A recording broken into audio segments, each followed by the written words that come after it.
Welcome to Business Mastery with Dawn Kennedy, your quick under 45-minute dose of expert insights and strategies to make a positive impact on your business and life. Let's get started. Hello, and welcome to this episode of the Business Mastery Podcast. Today, we're talking about personal branding, but we're going to be talking very much about how you want to show up in the world. And especially in a very low trust environment like we are today, it's very important to consider these perceptions in the marketplace as well as what you're putting out there. So I have Jake here to talk all things personal branding and then the perceptions of the marketplace, all the things. So you should be able to walk away with this episode with some real aha moments and things you can do immediately in your own business. So Jake, thanks so much for joining me. Of course. So excited to be here and talk about all of this. I am so excited. I know this is your passion project, so I'm so grateful we're going to get this out into the world to this audience. So can you tell everyone who you are and who you serve? Yeah, my name is Jake Isham. I'm a filmmaker turned marketer. I jokingly say I'm an accidental marketer. I don't have an MBA in this or anything like that. I went to film school and basically figured out, what do I do with this degree? How do I make money with this? To make a film is a long time and a lot of money and a lot of resources. So I had to figure out what to do in between, because they don't tell you what to do in between. They just say, good luck. And so I picked up this social media thing over a decade ago, just before it was cool and hip and a job. And basically learned that my skill set in storytelling and directing really came into play working with entrepreneurs and helping bring their story, helping build their personal brands, and really help them get out there. Because I work with them, like you could say, as a coach, but as a director. Most people think about it like in the sense of going to the gym, but it really is just that personal trainer, that accountability, because more than ever, as we're going to dive into, how important it is to build a personal brand. Right. Yeah. So for our podcast chat, when we were talking, the one thing I kept writing down and kept hearing was, who you are is what you post. And I went, oh, that is so interesting. So let's just start there. When you say who you are is what you post, what does that really mean? So I always like to give the example, because I work with a lot of, you could say, first-time content CEOs that are posting for the first time, or just saying, okay, great, I'm going to actually do this. And you look at sometimes at their profiles and you'll see a spattering of different things, photos of their kids, photos of their animals, their meals, it's just kind of, oh, let me just post, right? What are you then?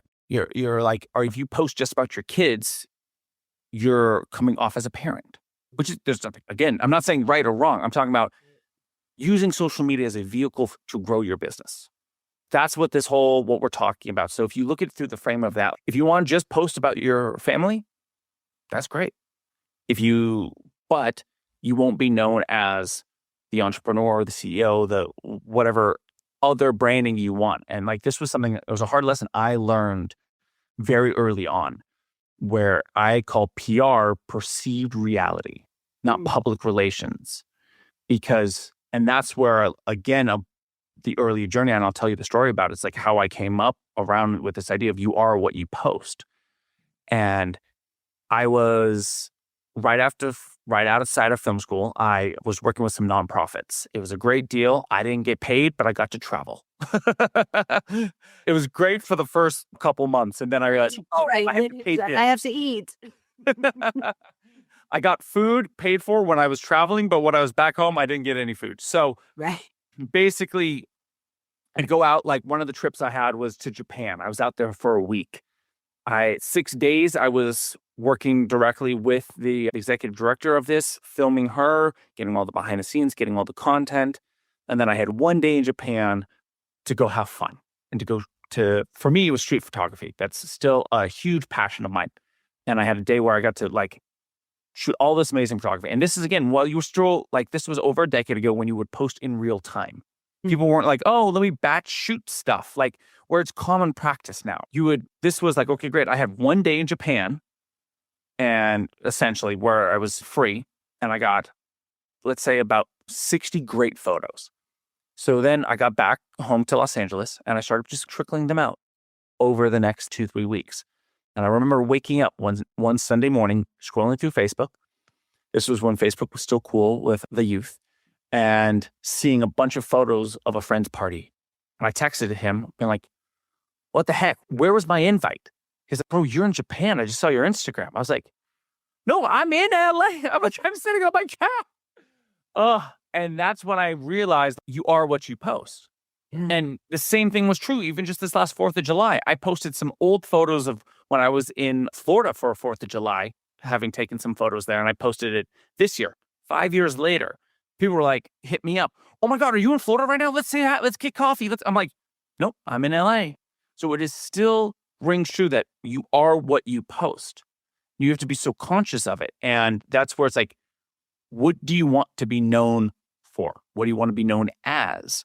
Like all these little questions that you can self-check, looking at what would somebody perceive me as if they looked at my Instagram, if they looked at my Facebook, if they looked at my LinkedIn. Okay, so now I'm gonna poke that bear a little bit, because if you listen to the marketing people or read the books or do the things, and they'll say your bio over here needs to look a certain way, or your bio over here is a different way, or that doesn't belong on LinkedIn, or that doesn't belong on Facebook, and you get this siloing of social media. And there are a ton of people who are excellent business owners who are like, I don't want to stand out. I'm behind the scenes. I'm making the decisions. I'm dodging the arrows and keeping the armor on and keeping things rolling. Why would they need to know anything about me? It's my business. So I know that's going to poke the bear a little, and we've had that conversation. So let's bring it forward. What are we doing? Because you are flying in the face of what just about every marketing suggestion has been over, I would say, the last 8 years. I think there's two things we're addressing here, which is one, let's talk about, do you have a personal brand or not? Okay. Let's just talk about that. And that really is a personal choice. Like I was literally just talking to an entrepreneur yesterday, literally while driving. And I was like, hey, I would love to do a podcast episode with you. I'm starting my own podcast, and he's a great entrepreneur. I really don't care. Like I don't want to be in front of the camera. It's time away from building the business. And that makes sense. Okay. That totally makes sense. And like, I know another entrepreneur who is now a billionaire and like just doesn't care because he's just putting his head down. But like for what he's doing, like he made his money. This other entrepreneur the second entrepreneur that I'm not referring to, made his money buying Jiffy Lubes and wrapping them all up, basically creating Jiffy Lube franchises. Right. And he doesn't need to build a personal brand to do that. Like you don't need to. Now, if you want, it depends on what you're wanting to do. You look at a guy like Steve Jobs. This was, again, pre-social media, but the man had a personal brand, right? He was in front of those keynotes. People knew the name Steve Jobs. And I'm going to take politics aside. I think one of the greatest personal brands out there, just in terms of a marketing standpoint, is Elon Musk. You look at it, regardless of politics, we're talking about marketing here. Right. Is whatever he stands for, but he's never behind the scenes. And he stands for something. And he stands for something. Yeah. He's vocal. And again, there's another guy and a colleague of mine that's massive in fitness. Millions in followers, makes gobs of money. And we've talked about content where he's got a couple rules. No religion, no politics, right. Only fitness. Those are the rules for social. If you want, like, we do not post about anything like that. And he sticks to those rules. So then he's known just by fitness. Now, he lives and dies by his personal brand. Like that's how he's grown his entire business as a fitness guy. But you look at Elon Musk, that's how Tesla's valuation lives and dies by his personal brand. Yeah. So but he's also been able to build Tesla to the speed it has because of his personal brand. And it is a conscious choice. A great example that I like to use is the difference between Gary Vaynerchuk and Grant Cardone, right? Both relatively in the same space, you could say, the marketing, the kind of coaching, not coaching, the thought leader space of entrepreneur and marketing. Grant shows his kids and shows his family, shows his wife, and shows that side of his life in addition to business, etc. Gary V doesn't show his kids, does not show his wife, does not show any personal life, just shows the business, just shows the hustle, just shows all the work. So my point in saying that is that there's no hard, fast rule. It's, what do you want to show? What do you want to be known as? Do you want to also be known as a dad and like how I raise kids? Because Grant is trying to also show this is how you raise kids. And helping build his daughter's personal brands so that they can become their own thought leaders. Where Gary's, hey, we just talk about business here. We're just talking about marketing. We're just showing all of these elements. So that's where I always go back to. It's just whatever you want to show. If you want to talk about this, you can. If you don't want to talk about this, you don't have to. So that's kind of that first topic on building a personal brand or not. Yeah. So before we go to the second topic, because you just brought up something really quite incredible and amazing. Anybody who has followed Gary Vaynerchuk, Gary V, for any length of time would know that he started, I think, in his dad's liquor store and was doing wine review videos.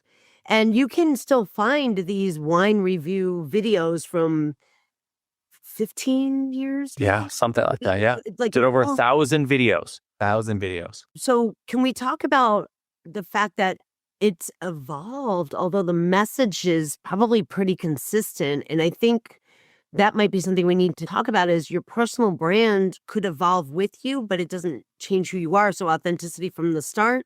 Gary and Grant are both great examples. Yeah. I'm a fan of Grant Cardone, so I'm just going to use him as an example.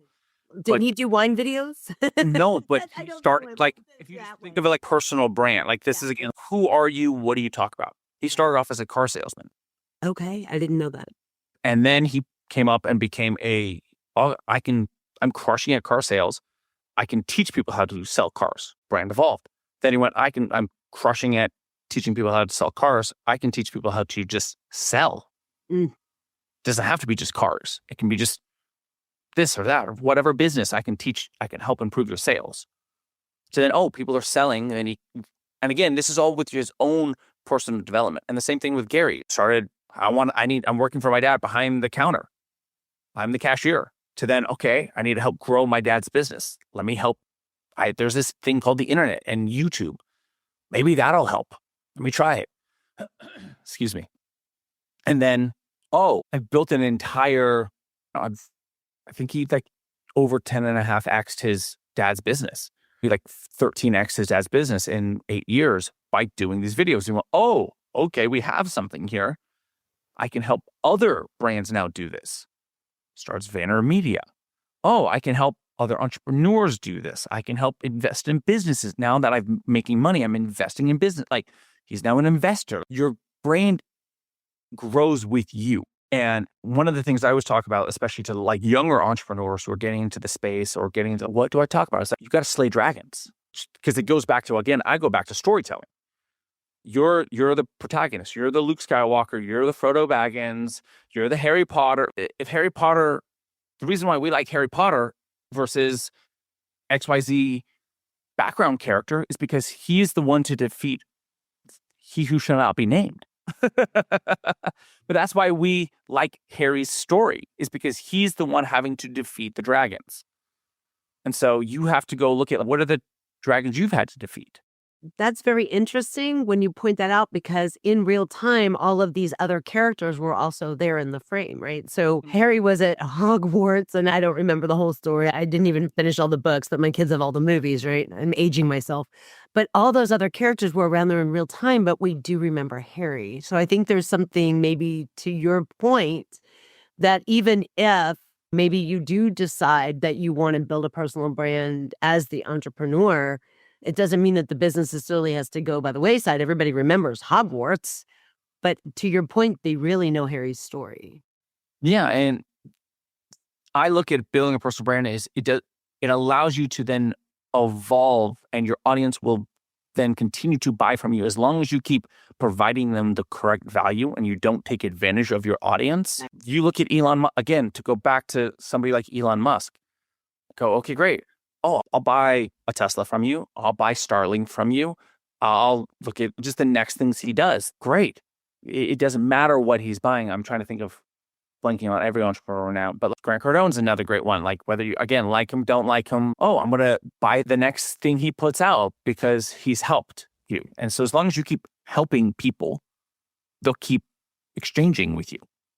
So this is the next part, and I think this is the one that probably stops people from doing a personal brand more than anything else.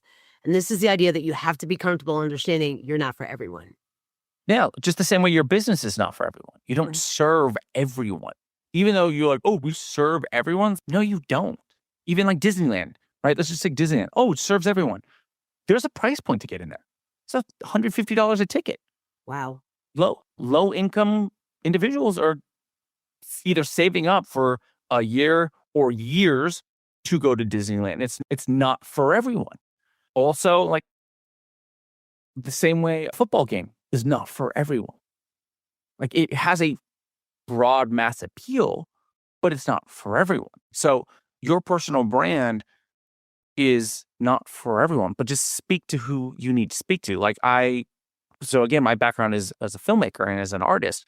And one of the things that's talked about, especially in the artist space, is 1,000 true fans. All you need is 1,000 true fans who are willing to pay you $100 a year, and you're making $100,000 a year. Like that's all you need is 1,000 really good, like 1,000 true fans. That's all you really need to survive as an artist. Okay, maybe it's 2,000 true fans, and they're paying you $50 a year.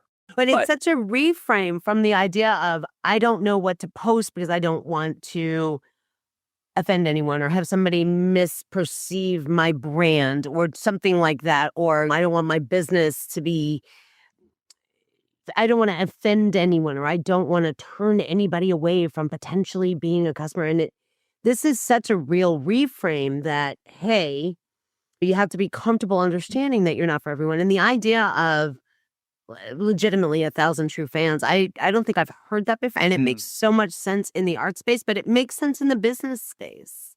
You look at your customers, and there's great $1 million math. Grant Cardone talks about it, but like a lot of this is not a Grant Cardonism. It's basic economics. Yeah. You look at, okay, great. I sell a product for $20. If I wanted to make $100,000 a year, how many would I need to sell? Okay. Can I sell that if I sell it, can I create a business where it's a subscription, $20 a month? Like, for example, that gentleman who does fitness, that colleague of mine, he has a fitness app. It's $50 a month. He has a lot of people paying him $50 a month. A lot of people. So he is definitely a millionaire. But to your point, people know what they're going to get because he is very narrow in the lane of what he does and focused. And authentic of what he does. Yeah. And I think the easiest way to do look at your brand is look at what do you want to talk about and what do you not want to talk about. And just write them down. And it's really clear. Okay, great. If your business is, I'm going to pick a brand, power washing. Great. I talk about power washing. I don't talk about everything else. Okay. Or power washing. I want to talk about power washing, but I also love football. So I'm going to talk about power washing and I'm going to talk about football.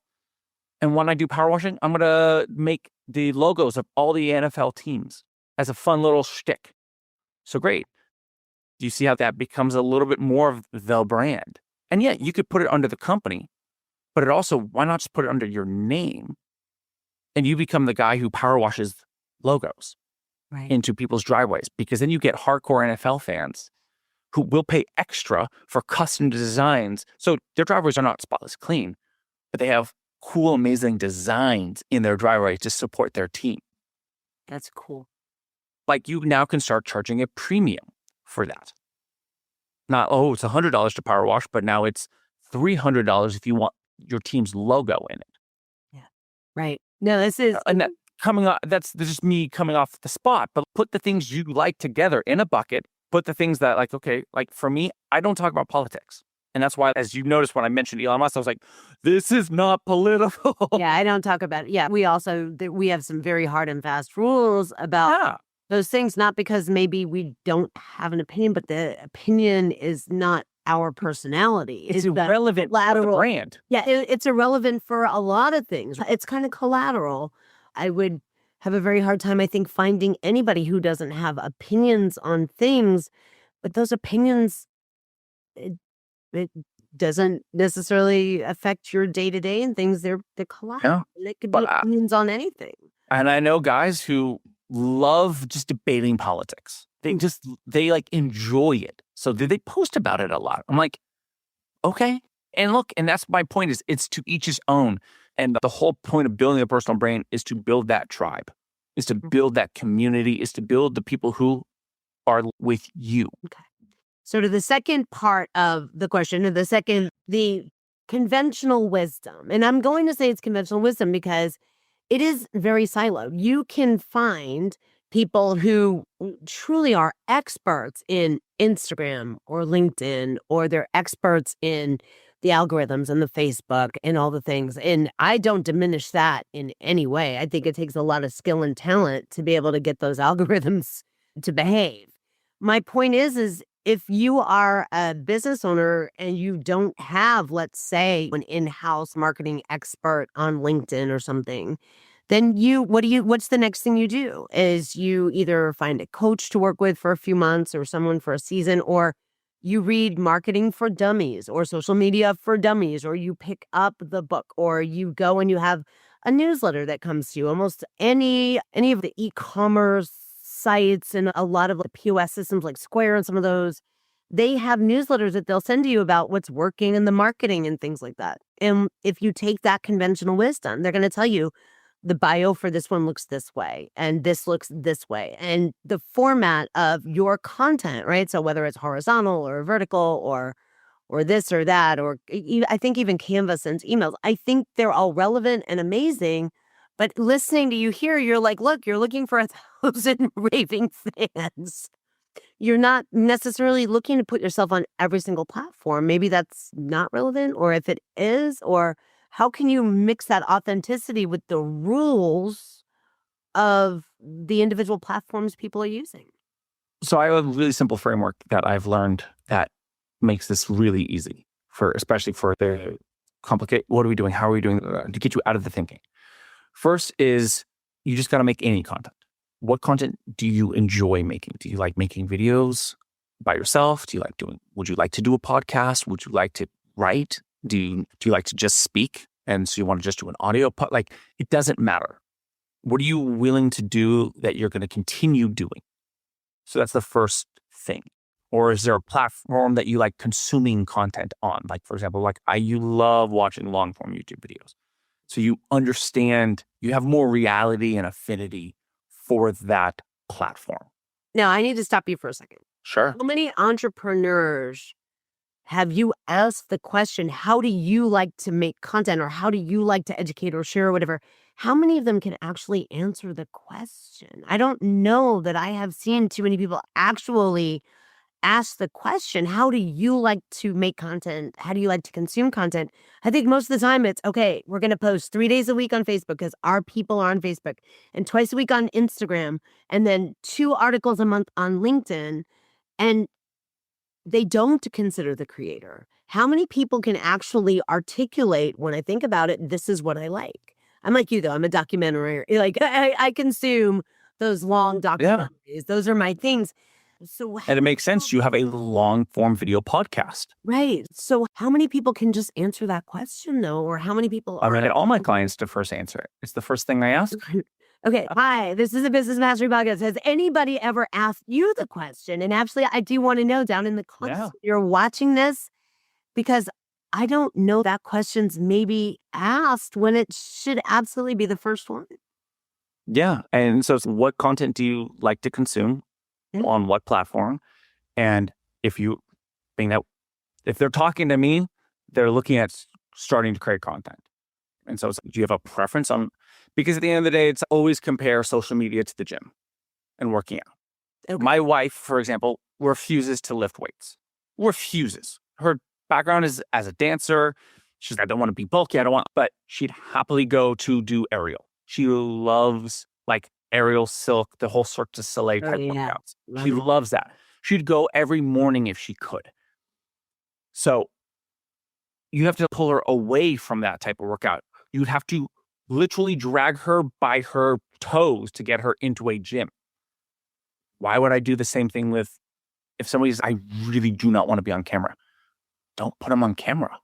What a permission slip you are giving right now to everybody who is hearing this for the first time and going, but this is what we were told that we had to do. Now, look, there are things that are going to be more successful than not, but I'm talking about I'm all about gradients and building it up over time. Yeah. And you'll see that with this framework. So the first thing is, great, let's just start. What do you want to do? The same way, like, again, working out. Just do any workout. Go on a walk. Go on a run. Do something. Move the body. Stretch for 10 minutes. So then it's okay, great. Now build that content a little bit more often. So great. Let's say you're going to make videos, short form vertical videos, because you like TikTok. So great. You did a TikTok. Great. Can we shoot and put out 3 a week? Can we put out 1 a day? It's a 1-minute video. Pick up your phone and go, hey, so this is what I think, blah, blah, blah, blah, blah, blah, blah. You should blah, blah, blah, blah, blah. Great. Post. Good. Consistent. The whole game of social media is consistency over a long term. I explain it to entrepreneurs because they understand it, which is it's very much like compound interest, building your personal brand. You're not going to see anything in the beginning. You're going to see absolutely zero in the beginning. But over time, and again, just like compound interest, you keep depositing every day social media content. 5 years, you look up and you go, holy, I don't know if I'm allowed to curse. Holy bleeping, bleep, bleep, bleep, bleep. Wow. We know those words on this podcast. So it's the same thing. Yeah. For example, my brother is a singer-songwriter, and he's been working his butt off on social media, trying to make anything pop, getting 200 views, 300 views. It was demoralizing. And he'd been doing it for a while. And just literally yesterday, within less than 24 hours, he had a video that's, last night we looked at it, which was 2.2 million views. Because he kept going, my shadow band, my this, my that, I don't know. And he just kept going, kept posting. 2.2 million views. And I'm probably, if we look at it this morning, it's probably over 3 million views. So you just have to keep posting. So that's where the consistency goes in. Then the next level up above that is just post that same content on more platforms. Don't overthink it. Again, if you're making videos for TikTok, just post the same video on Instagram, YouTube, Facebook. Great. You've now 4x'd the amount of content you're putting out. So just by posting it on more platforms. Without having to chop it up and change the views and redo Same it. thing. Just post the same. If you're doing a long form YouTube video, post it on Rumble, post it on Facebook, post it on X. For example, I have a client that I shoot a digital show with. He's an entrepreneur. We basically create like an elevated podcast, which I call a digital show. He interviews people while he golfs. He's a commercial real estate broker and he loves to golf. So we created this show where it's like comedians in cars getting coffee, but like business real estate mixed with golf instead. I love it. Yeah. He posted his first episode on X and got over 100,000 views. This is a 20-minute video that got over 100,000 views on X. Want to know how many followers he has? 600. Wow. Again, he's posting it on YouTube. He's posting it on Facebook. He's posting it on LinkedIn. But again, you don't know where it's going to pop off. You don't know what video is going to pop off where. So if there is a medium to recommend, I recommend video content. That's where most people are consuming the type of content. So try to make video content. And then again, so that next phase is just post it on more platforms. Yeah. After you are posting more content, right? You're doing a video a day type of thing on 5 platforms and you're being consistently doing that. And I'm talking about months. Yeah. And you're growing, you're getting viral videos, you're getting reach, you're growing your business. Because we're doing this we're not doing this for fun. We're doing this to grow our business. This is work. This is business. This is marketing. This is promotion. So if it's not growing our business, why are we doing this? And then you can start specializing. Oh, okay, great. Now I've built the business. This is making money. We're actually growing. We're getting leads. We're selling more. good. Now I can hire someone to go, great, I'm going to hire a graphic designer to make cool Instagram content, to better make my YouTube thumbnails. Now they're going to make content specifically more for Instagram, specifically more for LinkedIn. Now I'm going to go, great, let's make longer form YouTube videos, and we're going to make an edit for LinkedIn and make an edit for YouTube. Great. Like, only at that point, because you're putting 17 carts in front of the horse by doing it the other way. Okay. Get really good at a platform and just keep expanding slowly. This is such a good segue to the other topic you and I talked about before recording. And if you have authentically built months and months of daily or weekly content, whether it's video, writing to your point, all the things, that also will help with the thing we were talking about when I said I was having a conversation with someone and their 10-year-old assumes that everything they see on YouTube is AI. Yeah. And that's where like really building that personal brand is so important, especially now with the rise of AI influencers. I'll give you a really scary story on the flip side of this. This is when you've become so big that, and it's wild. So a friend of mine, his father is a very big influencer in the health space. Okay. And his father passed away a number of years ago. And he's one of the biggest names in the health space. And this year, and then his son runs a very large marketing company and is very bullish on AI, very bullish on AI. And he was just telling me at dinner a couple of weeks ago, people are making AI videos of his father saying other things. So yes, it can happen, but that's where, and it's a little hard because this gentleman has passed away. So we can't be like, that's not true. That's not me. And he himself is putting out videos. The best way, but what's great about it is that there's an army of fans going, this is AI. This video was false. And going, his real channel is here. And if you build a library of you, people will know you and what you stand for. Yeah, I think that's the whole point here is even more than 5 years ago, just starting and just building the videos and do they look well produced? No. Don't you love my studio and my camera and all that? No, because the truth is we're just trying to get it out there, right? So now more than ever, I think beyond the idea of needing a personal brand or choosing not to have one, but I think everybody who is listening in here is a business owner that probably has a need for one if they don't already have one. But to your point, the platform doesn't matter because you can always adapt to it once you have 1,000 raving fans, I guess we'll call it. Yeah. But I think the critical turn in this conversation is if you don't take the lead on this and do it when it's amateur, when it's ugly, when it's just you talking in the camera, when it's you just having a good idea, if it's you just putting things out there, there is a real danger that when you do it professionally and pretty and you hire all the right people that they won't know it's you. Yeah. Or just, all right, you've waited 5 years to do it. That's waiting 5 years to go to the gym.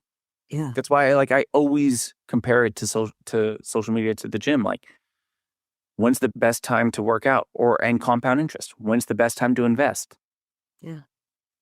20 years ago. 20 years ago. So when should I started building my personal brand? Yeah. 20 years. 20 years ago. Second best time? Today. Yeah. So it's the same thing. And yeah, there's a great quote. I forget who said it, but I think I heard it from Glenn Powell. As silly as that is everything you want is on the other side of cringe. Oh, I like that. I like that a lot.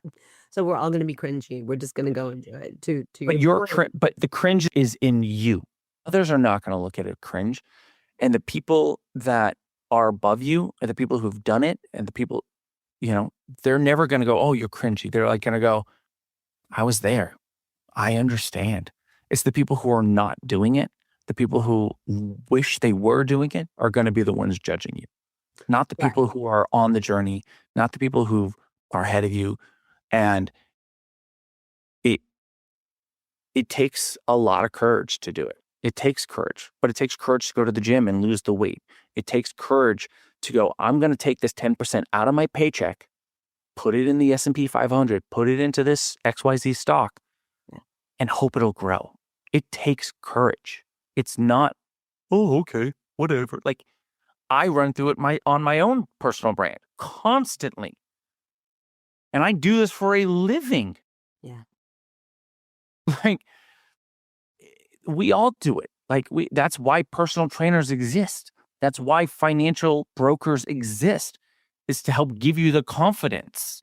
Absolutely. It's very eye-opening when you put it in the real perspective that, believe it or not, there are Apple haters, right? So even though Steve Jobs had his own brand, I know how odd. Yeah, they're the 2 to 3% of those Apple innovators that will camp out tents for 3 days if Apple were to release a string on a stick, and they would still buy it. Those people really do exist, and Yeah. there's no judgment in saying that. That's just an objective sort of fact in the marketplace. So the reframe of, look, you're looking for 1,000 people. The globe has, what, 8 billion, 7 billion, 7.5, whatever it is. That is a real perspective reframe that I think isn't really marketed very well out there in the world. It's all about 12 million followers, not those loyal 1,000 or 1,500 that really what you have to say. The best post that I constantly see people reposting versions of this, which is, it's so beautiful, which is, close your eyes and picture a room of 20 people. That's a solid dinner party. Imagine being at a dinner table with 20 people. I know for me, my family is 9 deep when we get a reservation right now. And there's no grandkids yet. That's just siblings and their spouses. 9 deep. We're going to have, and if I go out with friends, we're talking, we get one other family with us, we're 15 deep. Yeah. Right? Imagine a table of your 20, that's 20 people. That's 20 views right there on your video. Now, think of a stage of 100 people. You're speaking on stage on a small hall with 100, that's 100 views. Think of a stadium of 5,000 people. That's 5,000 views. If you look at the big basketball arenas, they're like 20,000 people. The biggest soccer stadiums and football stadiums are 50 to 80,000 people. It's 50,000 views, 100,000 views right there. And so people get so, it needs to hit 1 million, it needs to hit 1 million. No. What you need to do is just consistently keep posting. And if each video gets one new person to go, huh, who's this guy? Who's this gal? I want to see another one of their videos. There's a great, additionally, in terms of just thinking of longevity of time, is Alex Hormozy did a video about when he was sitting at a conference at one of his meetups at Acquisition. And he's like, how many of you guys have heard about me in the last month? One person, and paid then $5,000 to show up at Vegas. One person raised their hand. 1 or 2 people raised their hand. He said, what about the last 6 months? A couple more raised their hand. He said, over 2 years have you been following my content? Pretty much everybody raised their hand then. It was like, look, your customers, it's not that they don't want to buy from you, it's that they just need more time. Yeah. So that's where, again, when's the best time to start doing this? 20 years ago. When's the next best time? Right now. Because what you're doing is you're investing now so that in 2 to 3 years, they're giving you all their money and they're sold. Yeah. And that's where you hear the same thing about an email list. Just keep messaging your email list, keep messaging your email list. People being on people's email list for 10 years and then being like, great, here's $45,000. Because they just wanted that high ticket thing from you. They didn't want a low ticket thing from you. They don't need another $27 course. What they want is a $50,000 mastermind from you. And it just takes a while. Sure. But if you don't offer that, but you don't know. Or you have this mailing list and if you've never offered them anything, and then the moment you do say, hey, here's this $100 gizmo, boom, it's sold out in minutes. So it doesn't matter. Mailing list, that's again, copy. Your videos, it doesn't matter. You just got to do it.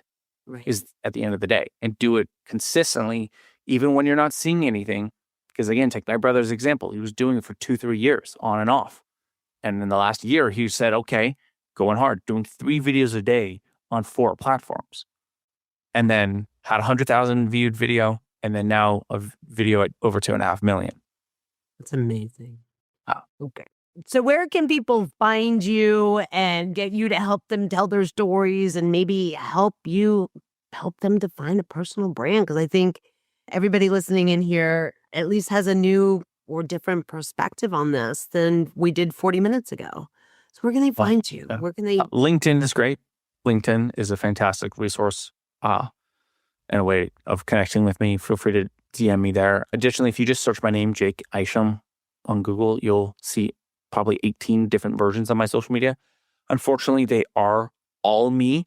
You'll see my photography, you'll see my filmmaking, you'll see the marketing branding sides. I'm on every single platform. And unfortunately, I have multiple pages because each of them have their own audience. So feel free to follow any of them, message me on any of them. Definitely happy to help. All right. So we're going to put those down inside the show notes, and we'll take the top 5 Google results and we'll put those down in the show notes as well. So if you happen to find this podcast on the day that it launches, you can reach out then. And obviously, if you find us 3 years from now, you'll still be able to find Jake because he's consistently going to do this forever.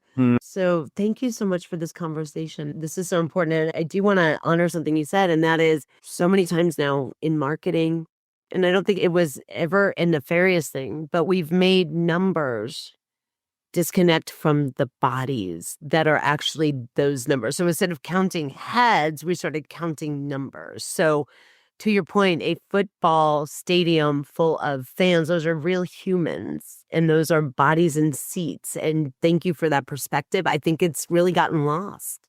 Yeah, and just do the math because I work with a lot of B2B entrepreneurs, and I go, you couldn't handle 10 new clients if they walked in your door today. If they called your sales team, you couldn't handle onboarding 10 new clients. So shut up. Stop stressing. Just make content, because there will be a point where you will have 10 new clients that you onboard because a video will go viral and they will go, holy crap, you were what I have been looking for. And you will be then stressed out and want to stop all your social media because of it. So let's get that problem. Yeah. But you only have that problem by doing it. Amazing. Thank you so much for joining me here today and for this very important conversation. Yeah, thank you for having me. Amazing questions. Thank you. Thank you. All right, we'll talk to y'all next time on the next episode. But before we sign off, because I keep getting reminded, if this is valuable to you, please subscribe, share, add us to your playlist, and see you again next week. Thanks so much. Take care. Thank you so much for listening to this episode of the Business Mastery Podcast. If you want to learn more about me, you can go to DawnKKennedy.com, and you can now check us out on YouTube, as well as, of course, any of your favorite platforms that host podcasts. Take care.